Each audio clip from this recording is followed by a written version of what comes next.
Assalamualaikum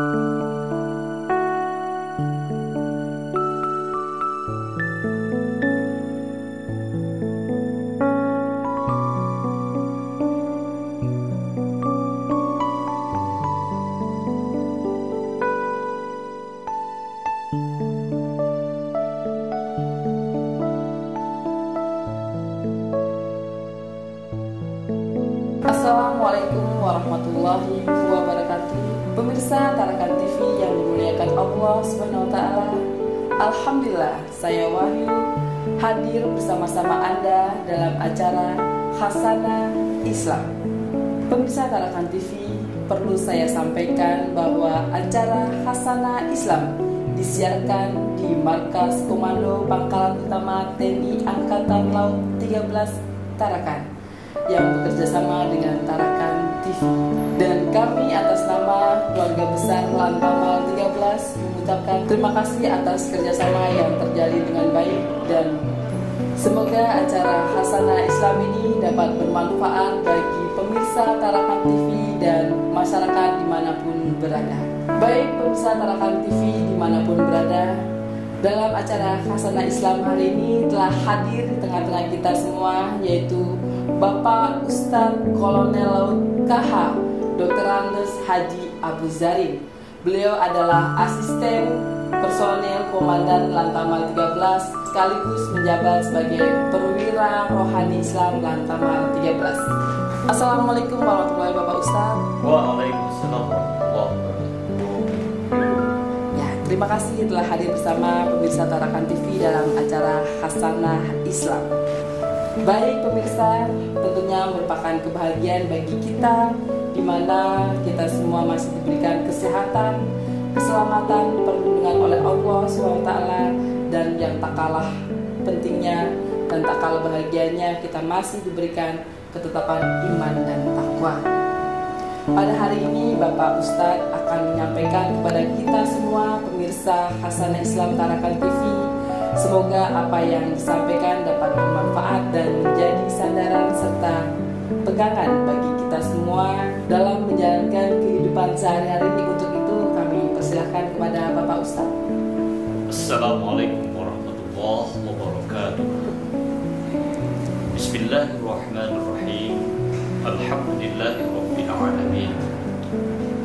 Wassalatu wassalamu ala asrofil anbiya'i wal mursalin sayyidina wa maulana Muhammadin wa ala alihi wa sahbihi ajma'in. Pemirsa Tarakan TV yang dimuliakan oleh Allah Subhanahu wa taala, puji dan syukur kita panjatkan kehadirat Allah Subhanahu wa taala. Pada kesempatan kali ini kita bersama-sama masih diberikan kenikmatan, kesehatan dan kesempatan sehingga kita dapat bersama-sama hadir dalam Hasanah Islam pada hari ini. Salawat serta salam semua tersampaikan kepada baginda Rasulullah SAW yang telah mengantarkan kepada kita sekalian ke jalan yang benar, yakni dengan syariat agama Islam. Para jemaah sekalian yang dimuliakan oleh Allah Subhanahu wa taala, kita sebagai seorang muslim tentu kita bersama-sama berharap bahwa keyakinan kita tentang agama yang kita percayai kebenarannya ini, yaitu Islam yang kita yakini atas kebenarannya ini, bukan hanya sekedar selokan, bukan hanya sekedar lipstik, bukan hanya sekedar KTP, bukan hanya sekedar administrasi, tetapi kita benar-benar menginginkan bahwa agama yang kita yakini adalah merupakan pedoman hidup dalam kehidupan kita sehari-hari. Untuk itu para jemaah sekalian, mari kita bersama-sama introspeksi diri, bagaimana sesungguhnya sikap muslim terhadap Islam ini. Allah Subhanahu wa taala di dalam firman-Nya di dalam surat Al-Asr disampaikan oleh Allah, Bismillahirrahmanirrahim. Wal 'asr innal insana lafi khusr illa alladziina aamanu wa 'amilus shalihati wa tawashaw bil haqq wa tawashaw bis sabr. Demi masa bahwa sesungguhnya manusia itu dalam kerugian. Ayat ini menjelaskan kepada kita bahwa kita semua, siapapun manusia ini, dalam kondisi rugi. Kenapa?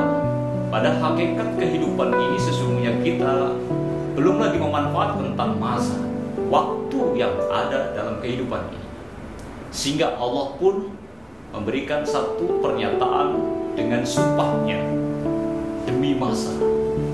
Ini artinya bahwa kita harus berhati-hati dalam menghadapi waktu ini, agar supaya kita tidak menjadi rugi. Maka sikap yang pertama yang harus kita lakukan adalah yang pertama tadi adalah aman. Allah perintahkan aman, beriman, meyakini bahwa agama Islam itu merupakan agama yang paling benar. Para pemirsa sekalian yang dimuliakan oleh Allah, keyakinan Islam sebagai agama kita yang paling benar ini kadang-kadang kita salah artikan dalam sikap hidup ini. Tidak sedikit bagi kita umat Islam yang mengartikan bahwa kalau bukan Islam maka bukan agama saya, harus dibunuh. Itu bukanlah sikap Muslim. Kenapa? Kita yakini Islam memang agama yang paling benar, sebagaimana difirmankan oleh Allah, "Inna dina indallahil Islam." Itu yakin bahwa tidak ada agama yang diterima oleh Allah kecuali Islam. Itu sebagai keyakinan kita sebagai umat Islam. Boleh jadi mereka-mereka yang beragama lain juga sama doktrinnya seperti ini. Yang Nasrani menyatakan agama Nasrani adalah agama yang benar. Hindu demikian juga. Masing-masing mengklaim bahwa agama mereka adalah sama-sama benarnya. Tapi bagi kita sebagai umat Islam, kita tidak boleh menyatakan bahwa seluruh agama itu benar. Itu belum final, itu masih ada koma. Bagaimana sesungguhnya sikap kita adalah menyatakan agama itu benar menurut keyakinan para pemeluknya. Untuk itu kita luar biasa di Indonesia ini sudah dilindungi. Pemeluk agama yang ada di negara Kesatuan Republik Indonesia ini dilindungi oleh negara Undang-Undang Dasar 45 pasal 29 ayat 2. Bahwa kita semua umat warga negara penduduk Indonesia ini dilindungi untuk menjalankan syariat sesuai dengan agama masing-masing. Sehingga sikap kita terhadap Islam harus meyakini Islam paling benar dalam keyakinan ini, tetapi kita juga harus ada toleransi dalam beragama ini. Baik toleransi antar umat beragama, antara kita umat Islam dengan agama-agama lain, duduk bersama. Lakum dinukum waliyadin. Agamamu, agamaku adalah agamamu. Silakan masing-masing menjalankan sesuai dengan syariat masing-masing. Maka kita sebagai umat Islam harus, janganlah sekedar kita yakin Islam paling benar, tetapi kita tidak melakukan Islam sesuai dengan syariatnya. Kan banyak ini, kalau tidak salah di Indonesia itu adalah 90% pemeluk Islam. Tapi kira-kira berapa bisa kita hitung pengamalan nilai-nilai ajaran agama dalam kehidupan ini? Nah, sehingga apa? Aplikasi nilai-nilai ajaran agama yang kita yakini inilah yang terpenting. Itulah menjadi dasar hidup, bahwa agama sebagai pegangan hidup dalam kehidupan kita. Ini sikap yang luar biasa. Jadi walaupun kita menyatakan Islam paling benar, ini harus ada kita dalam diri kita. Tentu kita kasih kesempatan orang lain untuk menjalankan. Jangan kemudian menuju pada terorisme. Terorisme lebih pada radikalisme yang saat ini luar biasa di Indonesia akan berkembang, sehingga kita pun harus betul-betul bisa waspadainya. Jangan kita menjadi orang beragama tapi menjadi orang yang radikal. Apa itu radikal? Itu adalah ingin mengubah sesuai dengan keyakinannya. Apabila itu undang-undang tidak sesuai dengan prinsipnya, maka harus dirubah dengan radikal. Radikal itu ya spontanitas, tidak maulah kita melihat undang-undang yang lain, bahwa kita ini kita membuat undang-undang sendiri. Kita harus sadar bahwa kita ini hidup di negara Kesatuan Republik Indonesia yang sudah merdeka, yang sudah diperjuangkan dari seluruh elemen kehidupan bangsa ini, tidak memperhatikan suku, ras, agama, semua bersama-sama memperjuangkan Indonesia merdeka. Setelah merdeka, mari kita bersama-sama mengisi kemerdekaan ini, bahwa kita memang betul-betul merdeka, menjalankan sesuai dengan itu sikap yang pertama. Walaupun benar, maka tidak boleh kita memaksakan kebenaran ini kepada orang lain. Inilah potensi yang luar biasa sebagai bangsa Indonesia. Sikap Muslim terhadap Islam, yakini Islam paling benar, tapi kebenaran walaupun mayoritas tidak ingin menindas pada agama lain. Ini suatu hal yang luar biasa. potensi yang besar yang dimiliki oleh bangsa Indonesia yang barangkali tidak dimiliki oleh negara-negara lain. Mungkin negara-negara lain pun memandang bahwa negara Indonesia itu luar biasa, Bhinneka Tunggal Ika, bermacam-macam, bisa hidup dalam satu negara yang kita bisa duduk bersama-sama, hidup dengan rukun, damai, menjalin persatuan dan kesatuan bangsa. Ini luar biasa. Maka marilah kita kembangkan namanya toleransi. Kita menyatakan Islam paling benar, tapi toleransi hidup antar agama kita pun kembangkan. Kita bisa duduk bersama. Sebagaimana Rasulullah SAW waktu tempo dulu yang mengajarkan Islam ini dengan rahmatan lil alamin. Jangankan beda agama, sama orang kafir pun Rasulullah bisa hidup bersama-sama. Yang terpenting kita punya kesepakatan bersama.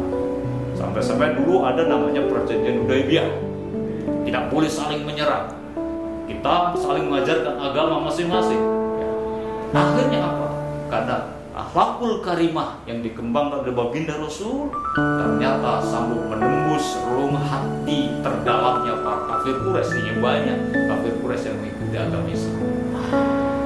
Pemirsa sekalian dimuliakan oleh Allah, ini yang pertama, sikap muslim adalah meyakini Islam paling benar, tapi tidak memaksakan kehendak itu, memaksakan orang lain harus seperti dia. Kita tidak, tetapi toleransi dikedepankan.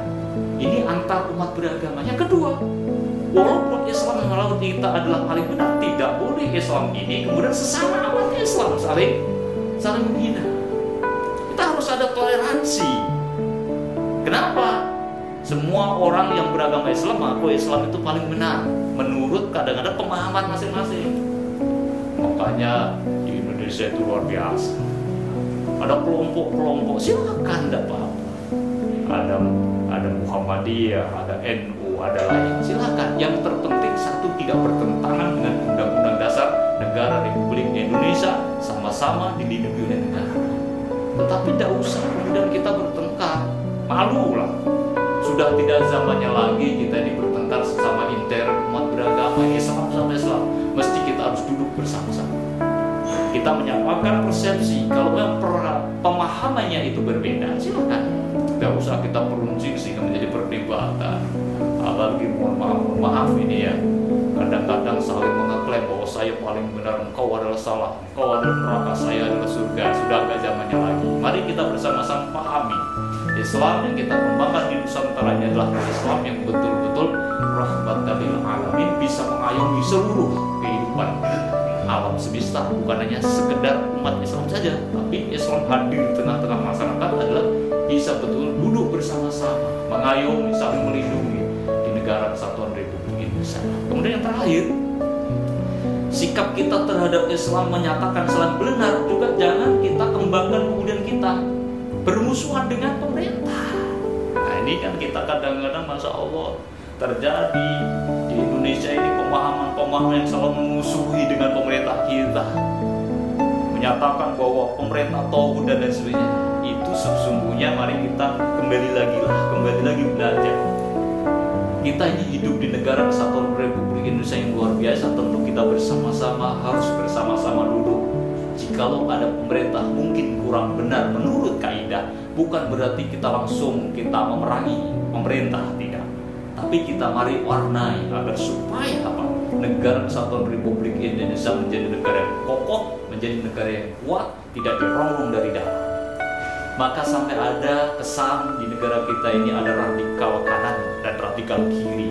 Kalau radikal kiri jelas sih, karena apa? Memang dia anti Tuhan. Tapi kalau radikal kanan ini, radikal yang dibawa, yang dikelola oleh kelompok-kelompok yang ada di dalam kehidupan beragama bernegara ini, siapa?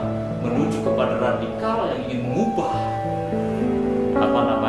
undang-undang, ideologi negara menjadi ideologi dari sesuai keyakinannya.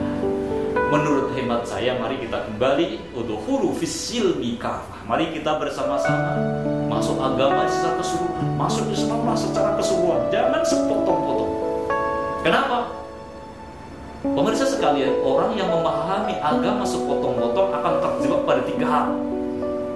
Yang pertama, orang akan terjebak pada dunia tahayul. Apa itu tahayul? Nah, ini kan kadang-kadang Indonesia ini masih banyak orang melakukan perbuatan-perbuatan yang di luar keyakinannya. Tahayul, masih menganggap adanya sebuah kekuatan selain kekuatan Allah Subhanahu wa Ta'ala. Tidak sedikit ini.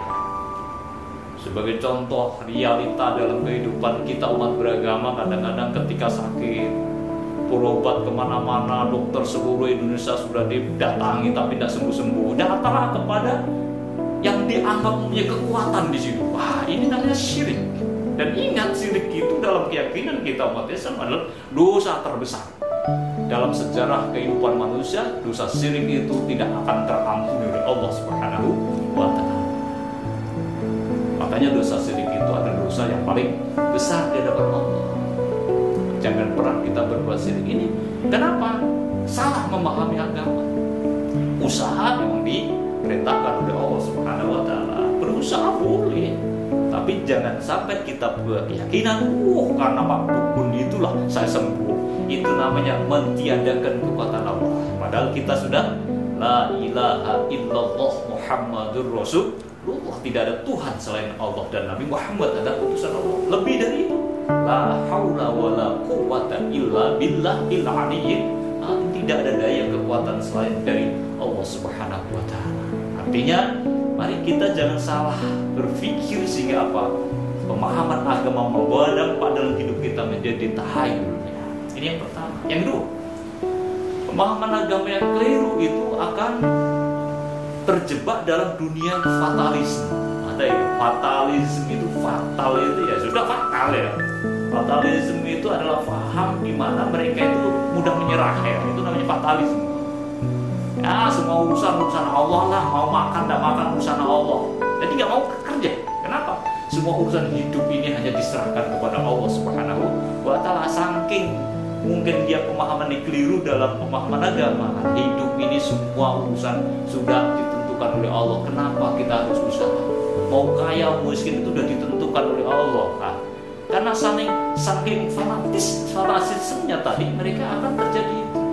Karena pemahaman yang keliru dalam pemahaman agama akan terjebak dalam dunia namanya fatalisme, yaitu paham fatal itu ya. Fatalisme itu adalah paham fatal itu adalah paham yang mudah menyerah. Jadi kalau ada orang yang belum berusaha sudah menyerah, itu namanya fatalisme. Padahal kita oleh Islam diperintahkan untuk selalu berusaha ya dalam hidup ini. Kalau ingin kaya, ya usahalah. Mari kita merubah nasib kita. Ini kan Allah sudah mengatakan di dalam Al-Quran, Innallaha la yughayyiru ma biqaumin hatta yughayyiru ma bi anfusihim. Allah tidak akan merubah nasib seseorang kecuali orang itu mau merubah dirinya sendiri. Jadi berhasil dan tidaknya, sukses dan tidaknya kita berarti tergantung usaha kita. Kalau sudah ikhtiar usaha, barulah kita menyerahkan semua itu kepada Allah. Berdoa, serahkan kepada Allah. Ya Allah, saya hari ini sudah berusaha semaksimal untuk mempertahankan hidup. Tapi saya sesungguhnya adalah percaya bahwa apapun yang saya usahakan sesungguhnya adalah semua sudah kau takdirkan, kau tentukan hidupku seperti apa. Nah, sehingga apa? Ini bagian daripada ikhtiar kita, di upaya kita, bahwa ketika kita sudah pahami Islam paling benar, ya tentunya kita bersama-sama harus mengikuti kaidah Islam. Bagaimana sesungguhnya kebenaran usaha dalam Islam? Ya tentu kita bersama-sama usaha dengan usaha yang baik. Jangan malah justru melanggar kode etik agama tadi. Ingin kaya datang ke dukun, minta jampi, kemudian supaya kaya raya, apalagi minta tombol nomor. Nah itu sudah nggak benar itu ya. Kalau Pak Mbah Dukun itu tahu kalau nomor sekian, kenapa Mbah Dukun sendiri nggak nomboi kan gitu ya? Nah, mestinya kan Mbah Dukun lebih kaya duluan karena tahu. Buktinya, nah kita ini tidak boleh percaya itu. Ini akibat daripada pemahaman agama yang tidak benar. Manusia terjebak dalam dunia fatalisme. Yang ketiga, ini yang paling parah. Ini yang terjadi banyak di pemahaman di Indonesia. Apa itu? Manusia akan terjebak dalam dunia, yaitu namanya fanatisme. Ya, fanatisme itu adalah faham yang menyatakan bahwa yang paling benar adalah agama saya. Kalau tidak seperti agama saya, maka tidak benar. Ini namanya faham fanatisme. Faham itu susah untuk berubah. Kenapa? Kalau sudah menyatakan paling benar begitu, ya sudah. Tidak mau pemahaman orang lain. Padahal kita paham. Satu ayat kita pahami orang banyak pasti berbeda. Tidak mungkin sama. Maka timbul banyak versi. Ya, namanya tafsir itu juga macam-macam. Ada tafsir Jalalain, fi Dhilal Quran, dan banyak sekali tafsir. Kenapa? Karena memang yang memahami ayat itu macam-macam disiplin ilmu, ya, sehingga berbeda-beda. Orang yang memahaminya agama itu setengah-setengah tadi akan terjadi pada dunia fanatisme, ya, mudah menyalahkan dalam pemahaman ini kepada orang lain. Jadi dirinya paling benar, ya ini bahaya ini, ya. Kenapa? Ini akan terjadi akan terjadi namanya permusuhan di antara kita. Kenapa? Itu tadi sok klaim dirinya paling suci, orang lain adalah salah. Ini namanya paham fanatisme. Dan mudah-mudahan kita tidak terjebak paham fanatisme yang berlebihan seperti ini. Fanatik wajib. Saya ulangi, fanatik itu wajib karena memang kita harus iman bahwa Islam adalah paling benar. Wajib fanatik boleh, tapi fanatisme, mempunyai paham fanatisme itu tidak baik dan itu tidak boleh. Kenapa? Itulah yang menjadikan pertentangan, perselisihan, akhirnya terputusnya hubungan silaturahim di antara kita ini umat Islam. Makanya mari kita kembangkan kembali, ya, sifat toleransi pemahaman agama ini, sehingga terjadilah pemahaman agama ini yang benar. Agar supaya kita tidak masuk dalam dunia termasuk radikalisme, apalagi sama terorisme, sampai berani bunuh diri, ya, gara-gara mempertahankan keyakinan itu dilarang oleh Allah SWT. Kemudian yang kedua, menindaklanjuti ayat tadi, amanu wa amilu sholihat. Jadi sikap muslim yang sejati itu adalah bisa setelah iman agama Islam paling benar, harus diwujudkan dalam hidup nyata. Wa amilus sholihat. Amilus sholihat itu ya aplikasi pengamalan nilai-nilai dari agama itu. Kalau Islam itu agama kita paling benar, Islam perintah apa? Sholat. Ya sholat lah. Jangan malah ditentang. Ya sholat. Oh gak sholat. Oh urusan pribadi. Nah itu gak boleh. Ya itu namanya hukum Allah sudah syariatkan sholat. Ya sholat. Kenapa? Kenapa Allah perintahkan sholat? Ini kan pasti ada maksudnya. Mari kita lihat dalam sejarah bagaimana Allah menurunkan syariat sholat ini. Ini luar biasa. Allah pun berkepentingan sekali ya memberikan perintah ini. Kenapa? Ternyata memang manusia ini hamba Allah ini perlu persembahan. Makanya syariat sholat ini tidak diberikan melalui perantara. Kalau yang lain kan perantara semua melalui perintah yang lain itu mulai zakat, puasa, haji, semua melalui perantara. Perintah Allah melalui malaikat Jibril kepada Nabi Muhammad. Sedangkan sholat tidak langsung. Subhanalladzi asra bi 'abdihi lailan minal masjidil haram ilal masjidil aqsa alladzi barakna hawlahu linurihi. Artinya apa? Bahwa manusia memang berharap hidup ini pasti akan diuji oleh Allah. Ketika diuji bagaimana? Nah, itu kan sejarahnya. Rasulullah ketika akan diperjalankan, kan di situ kan subhanalladzi asra, maha suci Allah yang telah memperjalankan hambanya, yaitu Nabi Muhammad itu. Maha suci Allah yang telah memperjalankan hambanya. Ketika saat itu, pada saat itu kondisi psikis Rasulullah SAW yang pertama, Rasulullah ditinggal oleh istri tercintanya Siti Khadijah yang dengan setianya beliau ini mendampingi baginda Rasulullah dan seluruh harta kekayaannya diserahkan untuk berjuang untuk membela Islam. Luar biasa. Siti Khadijah itu janda kaya raya. Sehingga apa? Dengan kekayaannya itu sampai Siti Khadijah meninggal pun tidak punya apa-apa. Kenapa?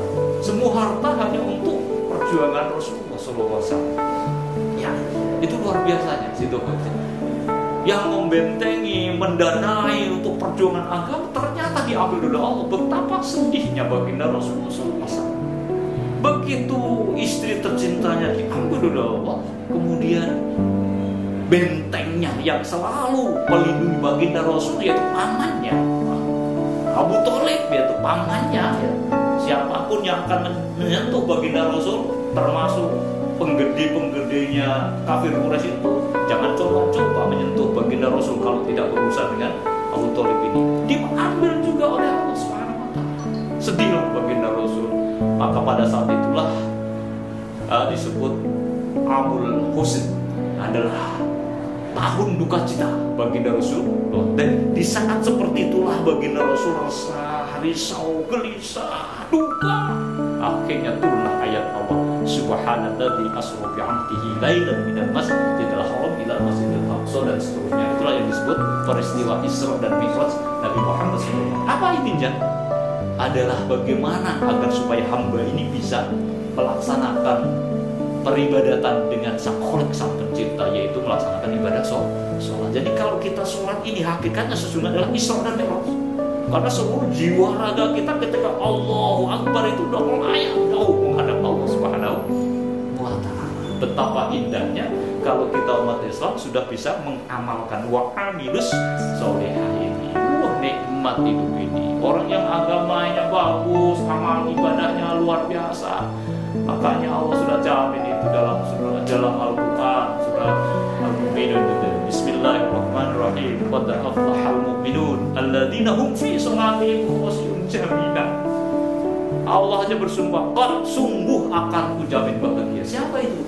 Alladzina hum fi sholatihim khashi'un, yaitu orang-orang yang bisa menjalankan sholat dengan khusyuk, konsentrasi bagaikan baginda Rasul Isra dan Mi'raj. Wah, luar biasa.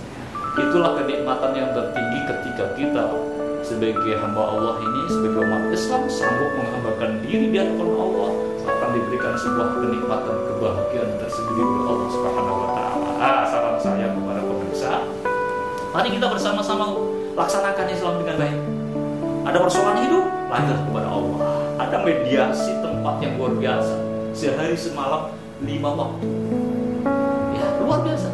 Coba kalau umpamanya Isra Mi'raj itu diterima langsung oleh Rasulullah, kemudian dilaksanakan 50 kali sehari semalam, kita nggak bisa usaha. Alhamdulillah dispensasi sehingga apa? Tinggal 5. Walaupun 5 kali sehari sama dengan nilai pahalanya 50 kali.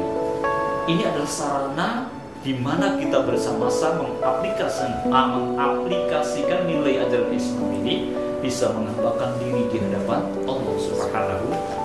Ini bagian dari syariat saja, baru sholat wa amilus sholihah itu banyak, baik yang hablum minallah maupun hablum minannas, baik yang urusan ritual dengan sang Khalik, sang pencipta Allah Subhanahu wa taala. Kita juga bisa mengamalkan ibadah sesama umat manusia alam semesta ini. Betapa indahnya kalau kita sudah bisa wa amilus sholihah, nggak usah kita ribut ya tentang pemahaman agama yang berbeda, dan nggak usah ribut. Kenapa? Kita ini sudah punya masing-masing patokan sendiri-sendiri. Kita yakini orang lain memang beda, tidak mungkin harus sama. Kenapa? Itulah kehidupan.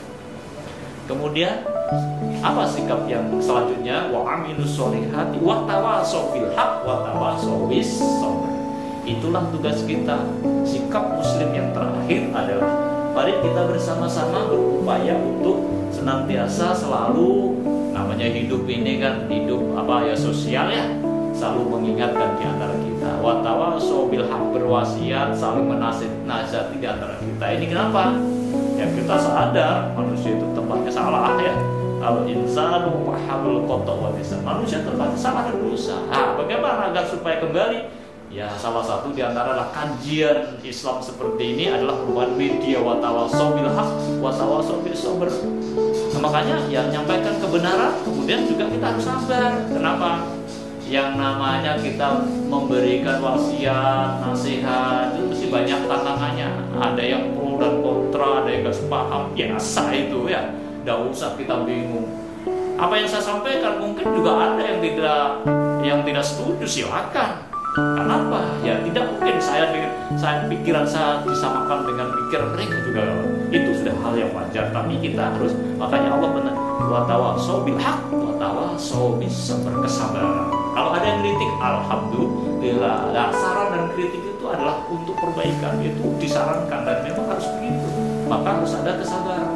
Jangan dikritik marah-marah. Ini kan kadang-kadang kita nggak siap menghadapi kritikan, padahal sebenarnya kritik adalah untuk membangun kita. Maka daripada itu mari kita saling menyadari. Barangkali inilah yang bisa saya sampaikan sedikit, mudah-mudahan bisa bermanfaat, bisa meningkatkan kualitas iman dan takwa kita kepada Allah Subhanahu wa taala dalam kehidupan kita sehari-hari. Usikum wa nafsi bitaqwallah. Mohon maaf ada segala kekurangannya. Wabillahi taufiq wal hidayah. Assalamualaikum warahmatullahi wabarakatuh. Ya, terima kasih Bapak Ustadz atas tausiah yang disampaikan pada acara Hasanah Islam pada hari ini.